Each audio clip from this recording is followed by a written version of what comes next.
And we're starting with, of course, with a glass of champagne. Nothing better for breakfast, as we know. But we have a very special champagne. I'm just going to wait until everybody has got it in the glass so that we analyze it. But it is coming from the champagne house of Fleury. And we have Valérie with us today. Do we? Okay. Hi, Valérie.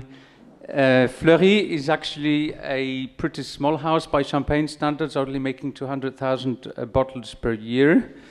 And this wine is one of their top cuvées.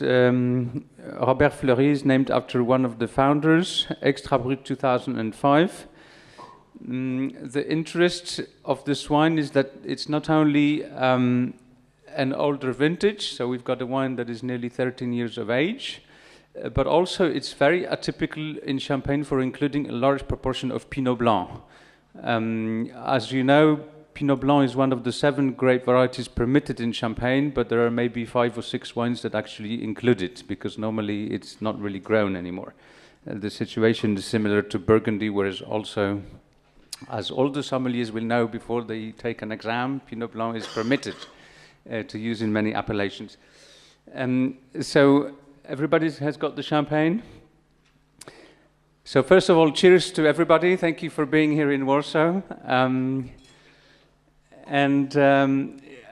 This is not really an aperitif champagne. It's more really of a food champagne, or even Italians, which are, I think, the majority in the room today, would say champagne da meditazione. It's a meditation champagne because it's so complex and so rich and so layered. Of course, the long time on the lees, but you will also get some oak notes because this is the base wines are fermented in oak.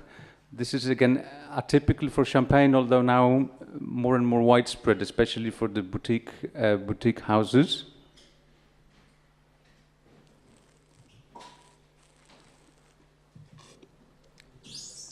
Paweł, you are serving the champagne with food.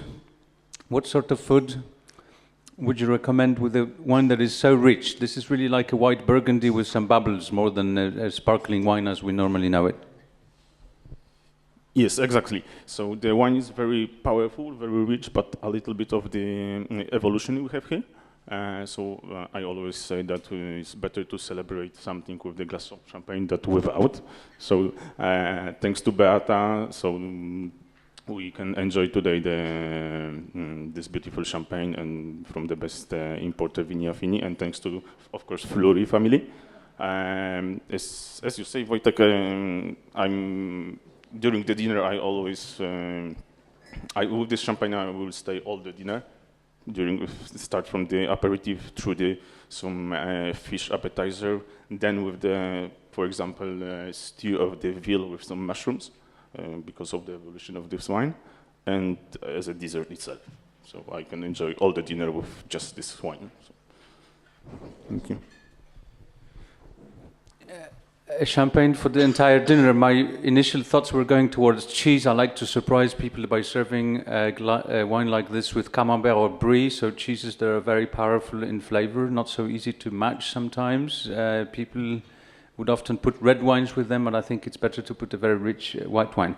You recently served this wine to me when I was dining at Kieliszku with Richard Bamfield, a master of wine from England, and he made this very good remark that the best champagnes of the new wave, which I think this wine very well represents, have this very salty character, and especially aided by the complete dryness of this wine, because it's only about 3 grams dosage, I think, yes, extra brut, very low.